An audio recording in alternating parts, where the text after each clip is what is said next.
At 300 hours local time, 15 Ukrainian strike drones were already in the air, flying low and steady toward what Russia believed was a protected anchor point deep inside the Black Sea. Novorossiysk was still quiet, dark, untouched. That illusion wouldn't last, because this wasn't just another drone run. This was a penetration test of everything Russia had left, and something was already waiting for them. 2 kilometers off the formation's left flank, flying parallel at the exact same altitude, an aircraft from another era held position in the dark.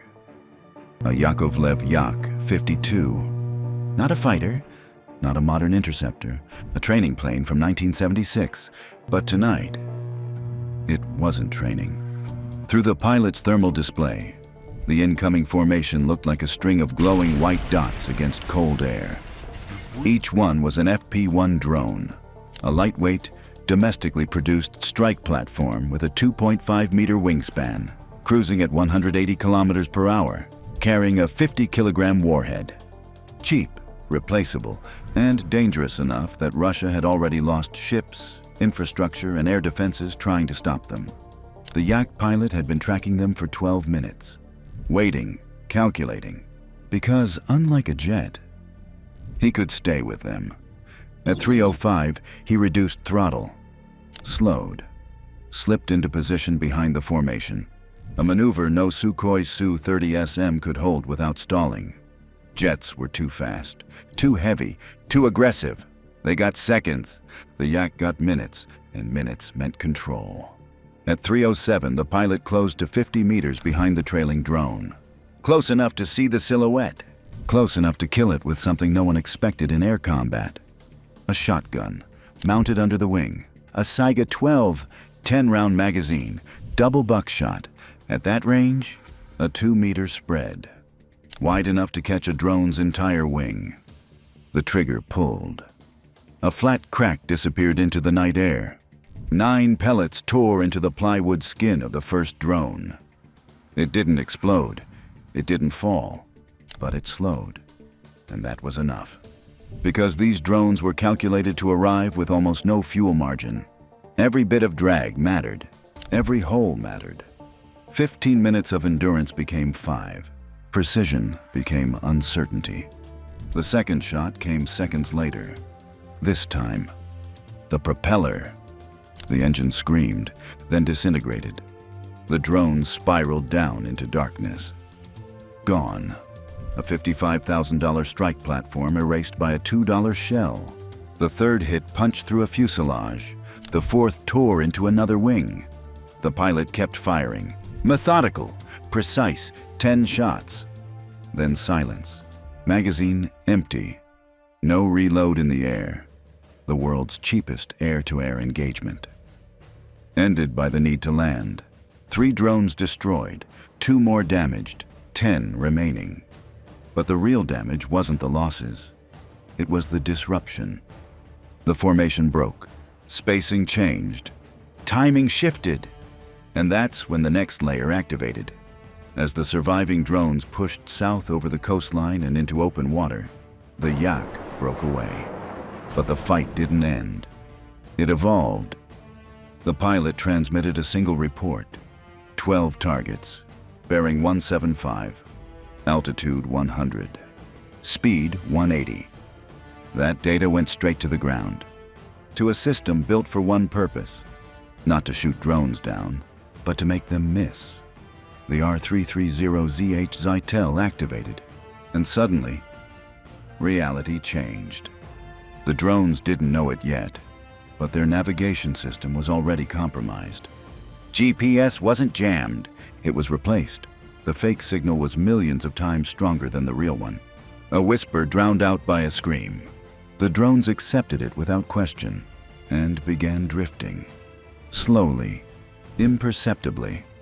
Just enough to avoid detection by onboard anti-spoofing systems. 10 seconds. That's all the algorithm needed to confirm something was wrong. But in 10 seconds, a drone moving at 180 kilometers per hour is already off course. By kilometers. Over land, that drift could be corrected. Terrain, roads, structures, visual confirmation. But over the Black Sea, there was nothing. Just darkness and water. 3 drones never recovered. One received conflicting altitude data, dove straight into the sea. Another followed. A third drifted too far east, burned its fuel reserve trying to correct, fell into open water. 3 gone. No explosions, no missiles, just signal manipulation, electricity, and a lie. The remaining drones switched to inertial navigation. No GPS, no correction, only internal sensors, drifting 10 meters per minute, over 90 minutes. Almost a kilometer of error.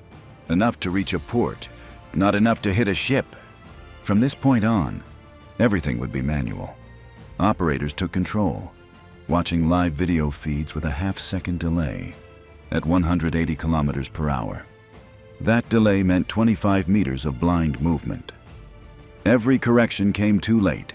Every turn lagged. The formation compressed as all drones aimed for the same visual landmarks, and that created a corridor, a predictable path, exactly where the next defense layer was waiting. The first drone disappeared. No warning, no radar lock, no missile trail, just gone, hit from behind by something faster, smaller, designed specifically for this moment. A Russian interceptor drone, fast, thermal tracking, autonomous kill logic, a machine built to destroy other machines. It closed the distance in seconds, locked onto engine heat. 6 seconds to impact, no escape. The second interceptor missed. Its target dropped to 3 meters above the water. The ocean surface reflected heat, created thermal noise. The AI lost the lock. The interceptor slammed into the sea. A $100,000 weapon defeated by altitude. The next interceptor adapted, locked another drone at 80 meters, clean signal, perfect track. The Ukrainian operator saw it coming. One option, dive, 3 meters. The drone dropped. The interceptor followed, then lost the target in surface clutter and vanished into the water. Survival, at the cost of vision. At that altitude, the camera saw nothing. No horizon, no landmarks, no target, just black ocean. The drones were now blind, alive, but blind.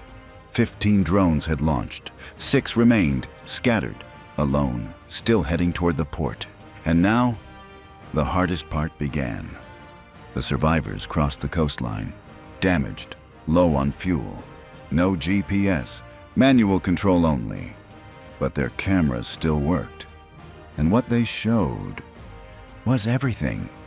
Oil terminals, storage tanks, loading infrastructure, and anchored within it, a warship, the Admiral Essen, a 4,000-ton guided missile frigate, equipped with caliber cruise missiles, layered air defense, advanced radar systems. On paper, one of the most capable ships in the Black Sea Fleet. In reality, something was already wrong. The Tor M2 tracked all incoming targets.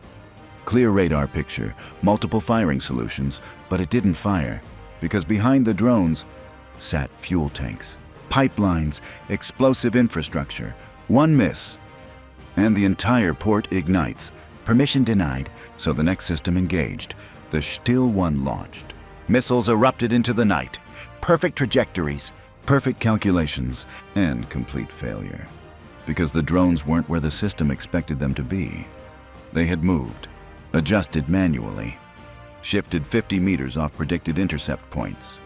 The missiles hit empty air. Inside the ship. Silence. 3 seconds. The system worked. The targets didn't. And the reason was already burned into the ship's structure. A previous strike had destroyed the MR-90 illumination radars. The systems needed to guide missiles in real time. Without them, the missiles flew blind, like a bullet fired at where something used to be. The ship wasn't defending anymore. It was reacting. Too late, too slow, too disconnected, each system operating independently. No coordination, no shared targeting, just fragments. And through those gaps, the drones came. One operator watched the ship fill her screen. The bow, the gun mount, the structure rising fast. Fuel at 4%. Less than 90 seconds. No second chance. She adjusted course. Slipped past a tanker. Threaded through infrastructure. Aligned and committed. The screen went white. Impact. 50 kilograms of explosive force. Below the waterline. Near critical systems. Not enough to destroy the ship. Enough to cripple it. Another drone hit nearby. Damage compounded. 4 drones missed. Fuel, delay, damage. Everything mattered. But 2 were enough. Because this wasn't about total destruction. It was about system failure. Layer by layer. Everything Russia relied on had broken. Cheap aircraft replacing interceptors. Electronic warfare replacing missiles. Drones replacing radar networks. And still, they couldn't stop it. Because Ukraine wasn't attacking one system. It was attacking all of them. At once. ISR, EW, air intercept, manual guidance, precision targeting, all integrated, all synchronized. And now, proven. Novorossiysk was supposed to be safe. Distance, defenses, redundancy. It didn't matter. Because the battlefield had changed, and Russia was still adapting. Too slowly. Too late. 6 drones reached the port. 2 hit. And that was enough to send a message. Not about destruction, but about vulnerability. Because now Russia knew. It wasn't the first layer that failed, or the second, or the third. It was all of them. At once. And next time, there will be more than 6. And next time, they won't miss.